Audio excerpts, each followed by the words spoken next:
So I just finished a reread of 1984. I decided to pick it up because I found this graphic novel in the library, and I remember not understanding this when I read it, and I remembered hating it when I was in high school or college. I don't remember when I read it, but I remember hating it, and I remember actually liking Animal Farm better, and I felt like I understood Animal Farm better, which I do need to reread because I definitely did not understand Animal Farm as much as I thought I did. But also, just for a quick look, look at these illustrations. I kind of like how the illustrations match the tone. It's very dark.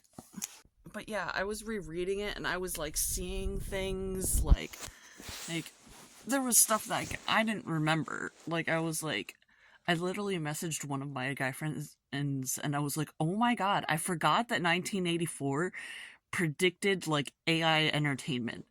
That essentially everything for entertainment is in the book, everything for entertainment is generated through a specific algorithm, through a specific robot. Songs, movies, books, all of that, everything they consume is through a robot." I'm just like, excuse me? And as I'm going through, I'm seeing stuff. It's I know there was certain stuff that I was reading that I was like, oh my god, this sounds like what the Republicans, the conservatives are trying to pull. This sounds like their way of thinking and stuff like that. There were certain things that I was like, this literally felt like this could be an direct representation with MAGA and stuff at times, the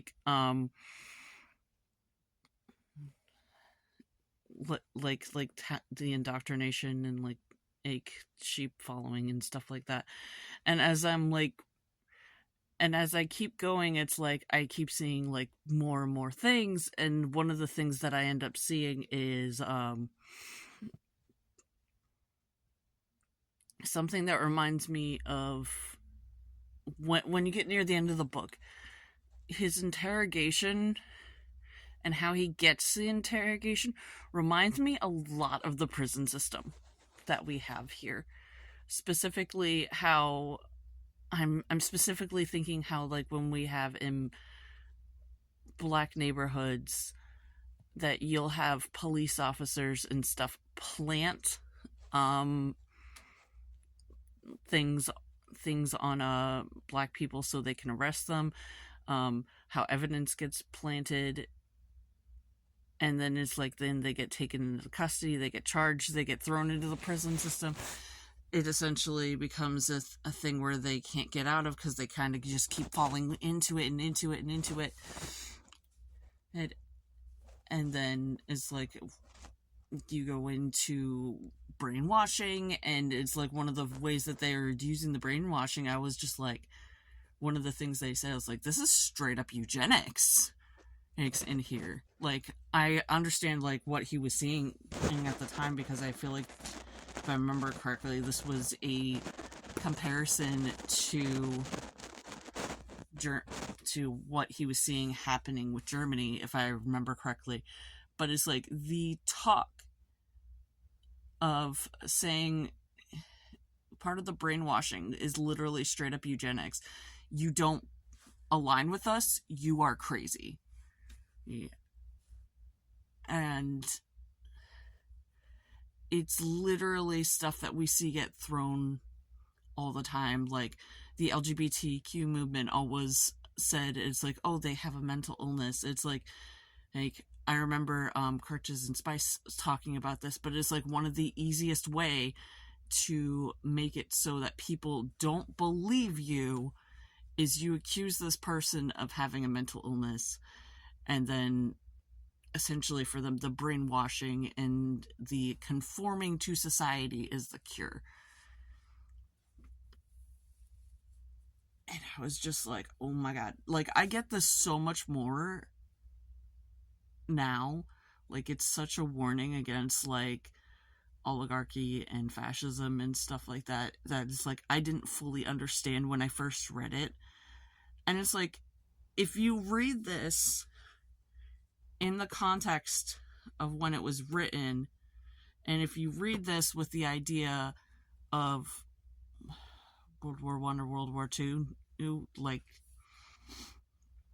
Schmazi Germany, like if you read that in the context of it, it makes sense. But it's like the parallels we are seeing right now in our own world is just, it's out there. It's out there. Like, it's woo. And I don't mean like out there like it's like, oh, this will never happen. It's like, no, it's happening. You have rewriting of history. You have people like actively denying things when people see things with their own eyes. One of the things I read in the book, it said that the citizens of Oceania were never allowed to meet or talk with the citizens of Eurasia or East Asia lest they realize that they're exactly like that. And that reminded me so much of what's going on right now in Gaza. Because what happened? We were fed this propaganda that these people were what they were, and then we got to see their own struggles for ourselves, and we were like, no, what are you talking about? These people are being oppressed. And so